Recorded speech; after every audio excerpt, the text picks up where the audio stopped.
j'ai chaud.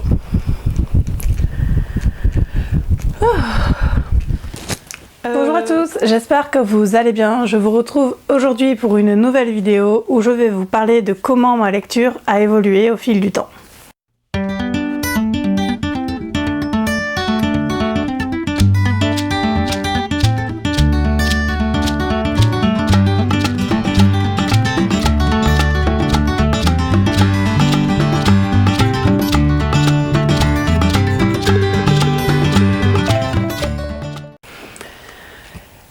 Je tenais d'abord à remercier toutes les personnes qui m'ont suggéré des thèmes de vidéos pour les semaines à venir, parce que je commençais un petit peu à sécher et du coup ça fait toujours plaisir de voir que vous êtes là, que vous êtes présents et qu'il y a des thèmes qui vous intéressent. J'ai essayé de regrouper quelques thèmes parce qu'il y avait pour moi des choses qui étaient redondantes, et notamment il y avait la question de comment je suis arrivée au MM et pourquoi je lis du MM et quel était mon premier MM. Alors j'avais envie de vous parler un petit peu de l'évolution de mes goûts en matière de lecture depuis toujours, notamment depuis que j'ai le blog. Du coup j'ai décidé de tout regrouper dans cette vidéo. Je crois que je vous ai déjà raconté que j'ai toujours lu depuis que je suis en âge de savoir lire. Voilà, j'ai commencé avec les Oui-Oui, les comtesses de Ségur, et des romans un peu plus compliqués. Je suis assez vite, alors assez vite c'est vers l'âge de 12-13 ans, passée aux romans plus adultes, avec notamment les Stephen King. Mais à l'époque je pouvais lire de tout, c'est-à-dire que je pouvais enchaîner un Daniel Steele, un Stephen King, et repasser sur un roman un peu plus jeunesse. Je lisais énormément, j'ai toujours lu énormément. Et d'ailleurs quand on regarde mes bibliothèques, j'en ai 1, 2, 3, 4, 5 grandes et 2 petites, sans compter les petites. Et en fait, sur toutes ces bibliothèques-là, en fait, j'en ai quand même 3 qui sont remplies de autre chose que du MM. Je lis du MM depuis 2016 et je ne lis que du MM depuis 2016. Alors, jusqu'à 2016, je lisais un peu de tout. Comme je vous le disais, des romans policiers, de la science, du fantasy, pas de la science-fiction, mais encore du fantasy, on va dire du fantastique. Des romans contemporains, mais j'ai quand même toujours eu, je suis en train de regarder mes bouquins, j'ai quand même toujours eu un faible pour la romance. Depuis toute petite, j'aime bien les romances et je lisais énormément de romances qui pour moi est un genre sans en être un, parce que dans la romance on va avoir de la romance contemporaine, de la romance historique, de la romance fantasy, bref, de la romance. Et ce qui caractérise la romance, c'est le fait que on va avoir deux personnages qui vont tomber amoureux et qu'il va y avoir une fin heureuse. C'est le principe de la romance. Je dois avouer que même quand je lisais des romans comme des Stephen King par exemple, ou des Maxime Chatham, ou des Camille Lagerberg, je suis en train de regarder un peu les romans que j'avais, j'aime quand il y avait une romance entre deux personnages, même si c'était pas le but principal, et j'ai toujours plus apprécié mes lectures quand il y avait un couple et que je m'attachais à ce couple. Voilà, c'est quelque chose qui m'a toujours plu, qui a toujours été important pour moi, même si à l'époque je pouvais lire autre chose que voilà, la romance entre les personnages n'était pas le thème principal, mais ça a toujours été le petit plus qui a fait que j'ai aimé tel ou tel livre. Quand j'ai décidé d'ouvrir mon blog en 2014, je lisais encore de la romance MF, tout simplement parce que c'est ce qu'on connaît le plus, parce que c'est aussi ma sexualité et que c'est quelque chose qui me plaisait. Donc j'ai lu beaucoup de romances MF. Je suis en train de regarder dans mes étagères, j'aimais beaucoup les romances de chez Hugo, j'adore les romances de chez J'ai lu. Voilà, j'en ai tout un paquet. J'avais beaucoup de poches de chez Milady aussi, je lisais de la Bitlit. Voilà, c'était ce que j'aimais bien, mais à chaque fois c'était les personnages, le couple de personnages principaux qui me plaisait. Je faisais du forum RPG. Je suis en train de réfléchir à si je vous ai déjà raconté ça en fait. Et la mode commençait avec des filles qui voulaient jouer des garçons, des personnages de garçons et des personnages de garçons gays. Alors, au départ, je me disais, mais c'est quoi l'intérêt? Je vois pas l'intérêt. Quel est l'intérêt de faire ça? Franchement, c'est pas leur sexualité. Enfin bon, bref, j'ai râlé comme surtout, vu que je râle tout le temps. Et je voulais surtout pas en entendre parler. Ensuite, a commencé à fleurir certains romans MM. On commençait à en parler un petit peu sur la blogosphère, sur les réseaux sociaux qui étaient quand même vachement moins présents à l'époque. Et je me rappelle, Salon du Livre 2015, la sortie de Prince Captif, mais ça je vous ai déjà raconté, et avoir dit à Gwenlan, ah non mais c'est quoi? Il y avait une cage, en fait, il y avait une cage sur le stand de Milady, parce qu'à l'époque on passait notre vie sur le stand de Harlequin et sur le stand de Milady, et donc je lui disais, mais c'est quoi ce roman? Elle me dit, ah ben c'est Prince Captif, il doit bientôt sortir, on a reçu une invitation pour le délivrer, machin, gna gna. Et elle me dit, mais c'est du MM. Et donc je fais, ah mais non, c'est pas possible, n'importe quoi, jamais je lirai ça, c'est du n'importe quoi, ça m'énerve, nanana. Alors, d'aussi loin que je me souvienne, on a toujours été très ouvert dans ma famille sur l'homosexualité. J'ai pas de proches dans mon entourage, enfin j'avais pas à l'époque, homosexuels, mais c'est quelque chose qui n'a jamais été tabou. On en a toujours parlé librement. Donc je peux pas dire que j'étais contre parce que j'étais homophobe, parce que c'est pas vrai, au contraire, j'ai toujours une petite attirance pour je sais pas ce que ça veut dire, c'est très bizarre de dire j'ai toujours une petite attirance pour les personnes gays. Il y avait quelque chose en fait dans le fait que ça soit interdit et que les gens se mêlent de ce qui les regarde pas. Ça m'a toujours semblé aberrant en fait qu'on vienne se mêler de la sexualité de quelqu'un d'autre et qu'on vienne l'interdire. Que ça peut faire en fait, on s'en fiche de savoir qui aime qui, et surtout que ça vous concerne. En fait, ça regarde personne d'autre que les personnes concernées. Donc voilà, il y a quelque chose là-dedans qui m'a toujours touchée, qui a toujours trouvé écho en moi, et avant même de lire du MM. Alors j'aime la romance, mais je dois avouer que dans la romance contemporaine, ce qui me saoulait le plus, surtout dans les romans new adult, comme c'était beaucoup la mode, c'était qu'on est toujours sur les mêmes clichés, mais je vous en ai déjà parlé, sur les clichés du mec beau, riche, célèbre, et qui, bien entendu, va faire craquer la nana. Alors, que le mec soit beau, riche et célèbre, je m'en fiche parce que je lis de la romance pour m'évader, donc j'ai besoin effectivement que ce soit pas le mec lambda, sinon quel est l'intérêt? J'en ai tous les jours dans ma vie. Ce qui me dérangeait un petit peu plus, c'était qu'en fait, les héroïnes sont toujours sur le même cliché, c'est-à-dire qu'on va avoir la nana qui va dire « Ah non, moi je vais résister, moi je ne vais pas craquer », qui voulait à mort du mec, mais qui était en mode « Ah non, non, j'en veux pas ». Et en fait, ça m'a toujours saoulée, parce que j'avais envie de dire, en fait, assume tout simplement que t'en as envie, craque, sors avec, et puis c'est tout, quoi. Bon, il n'y aurait pas de roman, c'est sûr, mais j'aime vraiment pas cet aspect de petite fille prude qu'ont certaines héroïnes de romance, mais qui, comme de par hasard, dès que l'homme, le mâle, va arriver dans le roman, va devenir tout d'un coup super, voilà, ça va être la révélation. Grâce à lui, tout va être génial et tout va être merveilleux, et sa vie va complètement changer parce que ce mec-là lui a dit à l'autre bout d'une salle qu'il voulait se la taper, et bien entendu, elle a craqué. Je sais pas si vous voyez un petit peu ce qui me dérange. Sans compter les scènes de sexe, mais ça je l'ai déjà dit plusieurs fois, les scènes de sexe dans la romance MF, étant donné que c'est ma sexualité, je peux tout à fait dire que ce n'est pas crédible.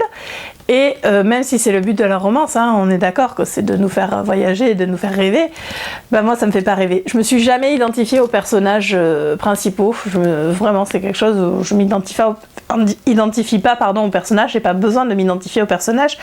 Donc du coup voilà, c'était pas... moi ça me saoulait un peu, ça commençait à me saouler un petit peu. On arrive en 2000... je sais plus exactement quand est-ce que je l'ai lu. Alors j'étais encore en agence, donc ça doit être 2014. 2014 parce que j'ai changé de service en 2014. En juin 2014.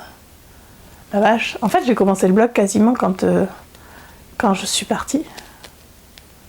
Bref, donc du coup en 2013 ou 2014, avant même d'avoir le blog, je commençais à lire un peu plus et j'ai fini par lire un roman MM. J'avais déjà ma Kindle. Donc je sais plus exactement quand est-ce que c'est, non pas ma Kindle, ma Kobo. Je sais plus exactement quand est-ce que c'est, mais je me rappelle que comme j'arrêtais pas d'entendre parler de MM, je m'étais dit bon, je vais pas mourir bête, je vais en lire un pour voir ce que ça fait.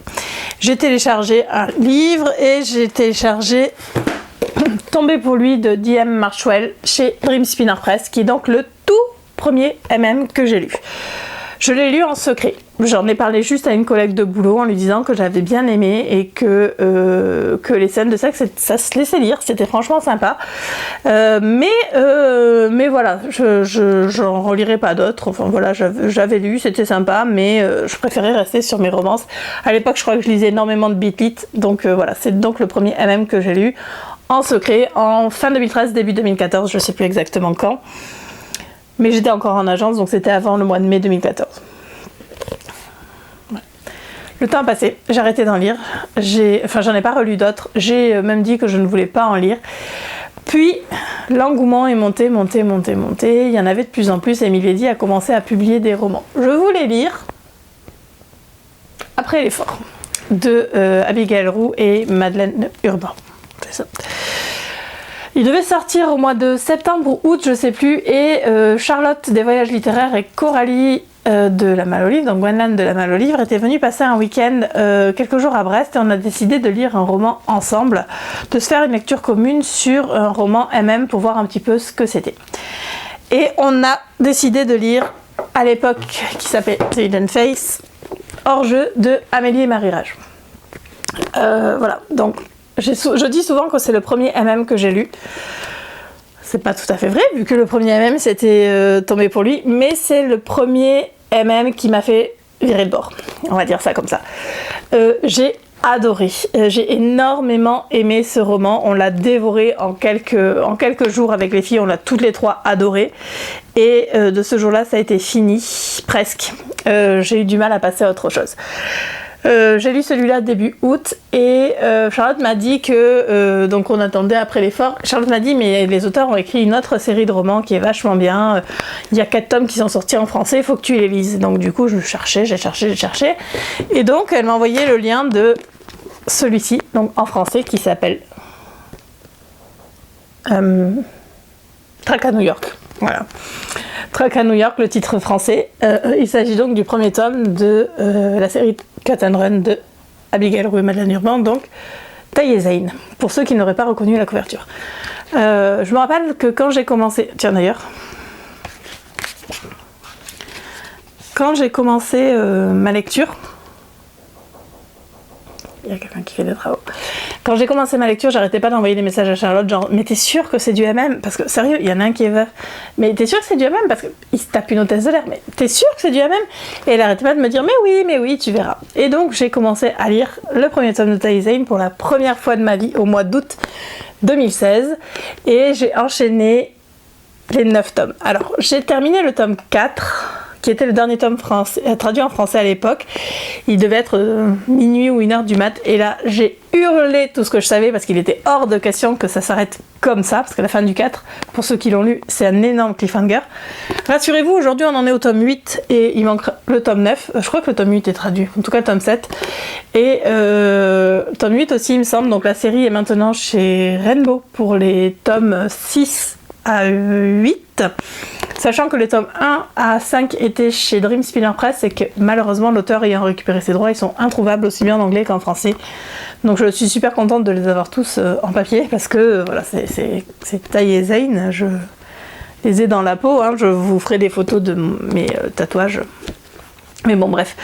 Et donc, du coup, j'ai trouvé les derniers tomes en anglais et j'ai enchaîné les 9 tomes sans m'arrêter, tellement j'adorais cette série. Et je suis complètement tombée amoureuse de Taï et Zayn et du MM. Alors, pourquoi le MM ?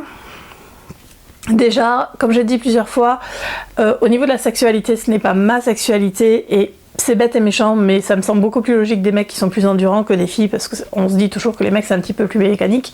C'est sûrement des grosses conneries ce que je suis en train de dire, mais je parle de mon point de vue de moi, de femme hétéro, qui connaît pas grand chose au sexe gay. Donc pour moi ça passe. On n'a pas le côté agaçant des héroïnes de romance, c'est-à-dire que comme on est sur 2 garçons, la plupart du temps, bien entendu, on n'a pas ce côté chiant que peuvent avoir les filles géniardes, nunuches, vierges effarouchées, qui ne l'est pas tant que ça, enfin vraiment ces aspects-là qui me dérangent dans la romance MF, et qui font que l'héroïne me saoule et que du coup j'ai pas envie de lire de romance MF, donc je préfère largement de la romance MM où on va avoir 2 mecs. L'avantage de la romance MM aussi, c'est qu'on va aborder des thèmes quasiment systématiquement qui sont importants comme le coming out, l'acceptation, trouver sa place, assumer qui on est. Et c'est des thèmes qui sont très importants pour moi et qui sont souvent très bien traités. Le regard des autres, l'acceptation, voilà, c'est vraiment des thèmes récurrents mais dont je ne me lasse pas, qui sont toujours très intéressants pour moi. Et qui vont me donner envie d'en savoir plus et d'en lire encore et encore. Donc c'est vraiment des choses que j'aime retrouver dans le MM. Ce que j'aime aussi, c'est que on n'a pas que des romans tragiques. Alors il y a des romans qui font mal. Je suis en train de penser, je discute souvent avec Loïc de Lily Haim, qui est une auteure que j'aime énormément, et où il y a énormément de souffritude, comme on peut le dire. Je viens de terminer Ainsi battent les cœurs amoureux. En fait, il y a de la souffritude, souffrance dans ces romans, mais à aucun moment ce n'est lié au fait qu'il soit homosexuel. Et c'est ça que voilà, pour une fois, ça arrive. Ça aurait pu être un mec et une fille, ça aurait été exactement la même chose, parce que la souffrance qu'il y a dans ces romans n'est pas liée à leur homosexualité, et à aucun moment leur homosexualité n'est un problème dans le roman. Vraiment aucun moment. Et pour autant, le roman est très très fort et très très beau. Il y a des romances très légères en MM aussi, même si on va aborder des thèmes comme le coming out, l'acceptation de soi, mais on reste quand même sur on peut trouver de la romance MM légère, comme on trouve de la romance MF légère, ou plus ou moins remplie de souffritude. Le MM me permet de m'évader dans le sens où, comme ce n'est pas du tout ma sexualité, ce n'est pas quelque chose que je peux vouloir pour moi, que je ne veux pas pour moi, ou dans lequel je ne m'identifie pas. Et comme je vous l'ai dit, comme je ne m'identifiais déjà pas au personnage, c'est pas quelque chose qui me manque. J'aime les personnages qui sont entiers, j'aime les personnages qui sont absolus, et c'est ce que je retrouve généralement dans la romance MM, ce que je retrouvais dans les mecs de la romance MF, mais rarement dans les nanas, même si ça s'améliore. Mais le côté demoiselle en détresse, c'est vraiment pas mon truc, et plus ça va, et plus je veux m'affranchir en fait de cette image là, et que j'ai pas envie de lire ce genre de romance. Alors j'arrive encore à lire du young adult MF, rarement, mais j'en ai encore. Parce qu'on a ce côté badass que peuvent avoir les héroïnes et qu'on n'a pas du tout. Alors ça va être plutôt des dystopies en général, hein. Je lis rarement de la romance MF young adult, MM beaucoup mais pas MF. Mais voilà, j'aime ce côté battante que peuvent avoir les femmes et qu'on retrouve plus facilement, c'est bête à dire, chez les hommes. Alors je sais que la plupart des romans MM sont écrits par des femmes hétéros. Pour d'autres femmes hétéros, je ne rentrerai pas dans le débat de peut-on ou non s'approprier la sexualité de quelqu'un d'autre. Est-ce que les romans on voice sont plus légitimes que les romans écrits par des femmes hétéros? Ça reste de la romance, ça reste des romans, c'est fait pour s'évader, et c'est ce que je trouve moi dans la romance elle-même et qui me plaît toujours autant. Alors je sais que je devrais lire autre chose que de la romance, parce que j'ai plein de livres, plein d'auteurs que je n'ai pas lus depuis des années, mais que j'aime beaucoup. Pour autant, en ce moment, depuis quelques années, depuis 4 ans maintenant, c'est ce qui me plaît, c'est ce que j'ai envie de lire, c'est ce qui me fait vibrer. Et du coup, peut-être qu'un jour je retrouverai le goût de reprendre des thrillers et compagnie, mais en attendant, je reste sur la romance elle-même, qui m'apporte beaucoup d'évasion et qui me plaît énormément. Voilà, cette vidéo est maintenant terminée, j'espère qu'elle vous a plu, j'espère que ça vous a permis de savoir un petit peu plus pourquoi j'aimais le MM. N'hésitez pas à me dire en commentaire comment vous y êtes arrivé, qu'est-ce que vous y trouvez, qu'est-ce que vous n'aimez pas, qu'est-ce que ça vous apporte, ce que vous pensez de tout ça. J'adore débattre avec vous, et je trouve que quand je fais des vidéos blabla, on débat beaucoup plus. Donc n'hésitez pas à me laisser tout ça en commentaire. Je vous dis à très bientôt pour une nouvelle vidéo. Salut!